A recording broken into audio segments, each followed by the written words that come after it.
Hi ನಮಸ್ತೆ, ಆಹಾರ ಬುತ್ತಿಗೆ ಸ್ವಾಗತ. ಇವತ್ತು ನಾನು ಒಂದು ಬಟ್ಲು ಹುಳ್ಳಿಕಾಳು ತೊಗೊಂಡಿದ್ದೆ. ಹುಳ್ಳಿಕಾಳು ಈ ಥರ ತೊಗೊಂಡ್ಬಿಟ್ಟು ನಾನು ಒಂದು 3-4 ವಿಶಿಲು ಸೀಟಿ ಹೊಡಿಸ್ದೆ. ಇವಾಗ ನಾನು ಹುಳ್ಳಿಕಾಳು ಪಲ್ಯ ಮಾಡಿ ತೋರಿಸ್ತೀನಿ ಬನ್ನಿ. ಹುಳ್ಳಿಕಾಳು ಪಲ್ಯ ಮಾಡಿ ತಿನ್ನೋದ್ರಿಂದ ಆರೋಗ್ಯಕ್ಕೆ ತುಂಬ ಒಳ್ಳೆಯದು. ಈ ಹುಳ್ಳಿಕಾಳು ಪಲ್ಯಕ್ಕೆ ಏನೇನು ಹಾಕೋದಂತ ನೋಡ್ಕೊಳ್ಳೋಣ. ನೋಡಿ, ನಾನು ಒಂದು ಅರ್ಧ ಕಟ್ಟಷ್ಟು ಸಬ್ಬಕ್ಕಿ ಸೊಪ್ಪು ತೊಗೊಂಡಿದ್ದೆ. ಒಂದು ಈರುಳ್ಳಿ, ಸ್ವಲ್ಪ ಕೊತ್ತಂಬರಿ ಸೊಪ್ಪು, ಕರಿಬೇವು ಸೊಪ್ಪು, ಒಂದು ಅರ್ಧ ಟೊಮಟ ನಾನು ಕಟ್ ಮಾಡಿಕೊಂಡು ಒಗ್ಗರಣೆ ಹಾಕಿ ತೋರಿಸ್ತೀನಿ ಬನ್ನಿ. ಒಂದು ಬಾಣಲೆ ಇಟ್ಕೊಂಡಿದ್ದೀನಿ. ಬಾಣಲೆ ಇಟ್ಕೊಂಡು ಒಂದು 2-3 ಸ್ಪೂನಷ್ಟು ನಾನು ಎಣ್ಣೆ ಹಾಕೋಬೇಕು. ಎಣ್ಣೆ ಕಾಯ್ದ ನಂತರ ನಾವು ಸಾಸಿವೆ, ಜೀರಿಗೆ ಎಲ್ಲ ಒಗ್ಗರಣೆಗೆ ಹಾಕೋಣ. ನೋಡಿ, ಇವಾಗ ನಾನು 1 ಸ್ಪೂನ್ ಆಗೋಷ್ಟು ಸಾಸಿವೆ ಹಾಕ್ತಾಯಿದ್ದೀನಿ. 1 ಸ್ಪೂನ್ ಆಗೋಷ್ಟು ಜೀರಿಗೆ, ಈರುಳ್ಳಿ ಏನು ಕಟ್ ಮಾಡ್ಕೊಂಡಿದ್ದೀವಲ್ಲ, ಒಂದು ಈರುಳ್ಳಿ ನಾನು ಕಟ್ ಮಾಡಿ ಹಾಕ್ತೀನಿ.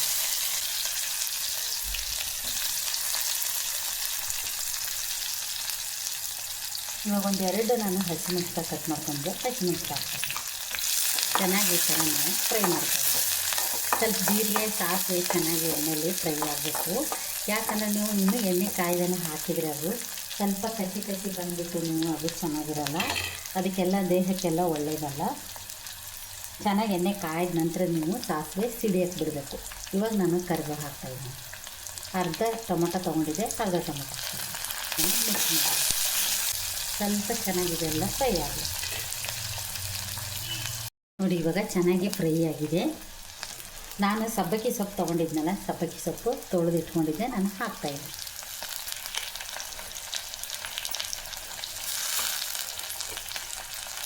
ಹಾಕ್ಬಿಟ್ಟು ಚೆನ್ನಾಗಿ ನಾವು ಇದನ್ನು ಮಿಕ್ಸ್ ಮಾಡೋಣ. ಕಾಳು ನಾವು ಬೇಯಿಸ್ಕೊಂಡಿರ್ತೀವಲ್ಲ, ಒಂದೇ ಒಂದು ನಿಮಿಷ ಇದನ್ನು ಸಬ್ಬಕ್ಕಿನ ಚೆನ್ನಾಗಿ ಎಣ್ಣೆಯಲ್ಲಿ ನಾವು ಫ್ರೈ ಮಾಡ್ಕೋಬೇಕು. ಸ್ವಲ್ಪ ಬೇಯ್ದ ನಂತರ ನಾವು ಕಾಳು ಹಾಕಿಬಿಟ್ಟು ಮುಚ್ಚಿಬಿಟ್ರೆ ರೆಡಿ ಹುಳ್ಳಿಕಾಳು ಪಲ್ಯ. ತುಂಬ ಚೆನ್ನಾಗಿರುತ್ತೆ, ಟೇಸ್ಟ್ ಮಾತ್ರ ಸಖತ್ತಾಗಿರುತ್ತೆ.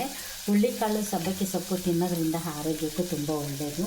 ಈ ಥರ ಪಲ್ಯಗಳು ಮಾಡ್ಕೊಂಡು ಸೈಡ್ ಅನ್ನ ಸಾಂಬಾರು ಜೊತೆ ನೆಂಚ್ಕೊಂಡು ತಿಂದರೆ ತುಂಬ ಚೆನ್ನಾಗಿರುತ್ತೆ, ಟೇಸ್ಟು ಸಖತ್ತಾಗಿರುತ್ತೆ. 1 ನಿಮಿಷ ಬಿಟ್ಟು ನಾವು ಕಾಳು ಸುರಿಯೋಣ. ಇವಾಗ ಪಲ್ಯ ಸ್ವಲ್ಪ ಎಣ್ಣೆಲಿ ಚೆನ್ನಾಗಿ ಫ್ರೈ ಆಗಿದೆ. ನಾನು ಕಾಳೇನು ಬೇಯಿಸ್ಕೊಂಡಿದ್ದೆ, ಕಾಳು ಹಾಕ್ತಾಯಿದ್ದೀನಿ. ಎಲ್ಲ ಕಾಳು ಈ ಥರ ತೆಗೆದುಬಿಟ್ಟು ಹಾಕ್ಕೊಂಡು ನೋಡಿ, ರುಚಿಗೆ ತಕ್ಕಷ್ಟು ನಾವು ಉಪ್ಪು ಹಾಕೊಳ್ಳೋಣ. ಒಂದೇ 1 ಸ್ಪೂನ್ ಆದಷ್ಟು ನಾವು ಚಿಲ್ಲಿ ಪೌಡರ್ ಹಾಕೊಳ್ಳೋಣ. ಹಾಕೊಂಡ್ಬಿಟ್ಟು ಚೆನ್ನಾಗಿ ಇದನ್ನು ಮಿಕ್ಸ್ ಮಾಡೋಣ.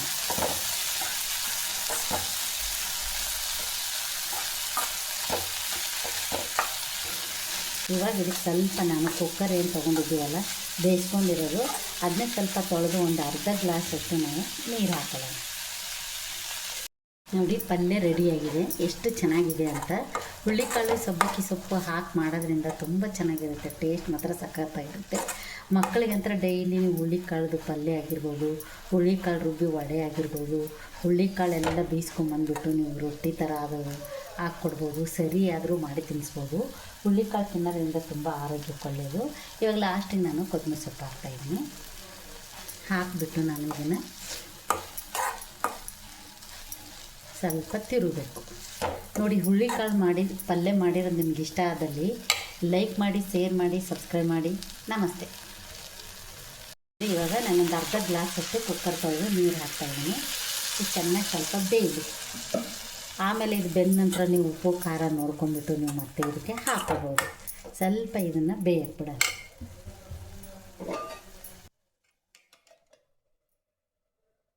ನೋಡಿ, ಪಲ್ಯ ರೆಡಿಯಾಗಿದೆ. ಎಷ್ಟು ಚೆನ್ನಾಗಿದೆ ಅಂತ. ಹುಳ್ಳಿಕಾಳು ಸಬ್ಬಕ್ಕಿ ಸೊಪ್ಪು ಹಾಕಿ ಮಾಡೋದ್ರಿಂದ ತುಂಬ ಚೆನ್ನಾಗಿರುತ್ತೆ, ಟೇಸ್ಟ್ ಮಾತ್ರ ಸಖತ್ತಾಗಿರುತ್ತೆ. ಮಕ್ಕಳಿಗಂತರ ಡೈಲಿ ನೀವು ಹುಳ್ಳಿಕಾಳ್ದು ಪಲ್ಯ ಆಗಿರ್ಬೋದು, ಹುಳ್ಳಿಕಾಳು ರುಬ್ಬಿ ವಡೆ ಆಗಿರ್ಬೋದು, ಹುಳ್ಳಿಕಾಳೆಲ್ಲ ಬೀಸ್ಕೊಂಬಂದ್ಬಿಟ್ಟು ನೀವು ರೊಟ್ಟಿ ಥರ ಆದವು ಹಾಕ್ಕೊಡ್ಬೋದು, ಸರಿಯಾದರೂ ಮಾಡಿ ತಿನ್ನಿಸ್ಬೋದು. ಹುಳ್ಳಿಕಾಳು ತಿನ್ನೋದ್ರಿಂದ ತುಂಬ ಆರೋಗ್ಯಕ್ಕೆ ಒಳ್ಳೆಯದು. ಇವಾಗ ಲಾಸ್ಟಿಗೆ ನಾನು ಕೊತ್ತಂಬರಿ ಸೊಪ್ಪು ಹಾಕ್ತಾಯಿದ್ದೀನಿ. ಹಾಕಿಬಿಟ್ಟು ನಾನು ಇದನ್ನು ಸ್ವಲ್ಪ ತಿರುಗಬೇಕು. ನೋಡಿ, ಹುಳ್ಳಿಕಾಳು ಪಲ್ಯ ಮಾಡಿರೋದು ನಿಮ್ಗೆ ಇಷ್ಟ ಆದಲ್ಲಿ ಲೈಕ್ ಮಾಡಿ, ಶೇರ್ ಮಾಡಿ, ಸಬ್ಸ್ಕ್ರೈಬ್ ಮಾಡಿ. ನಮಸ್ತೆ.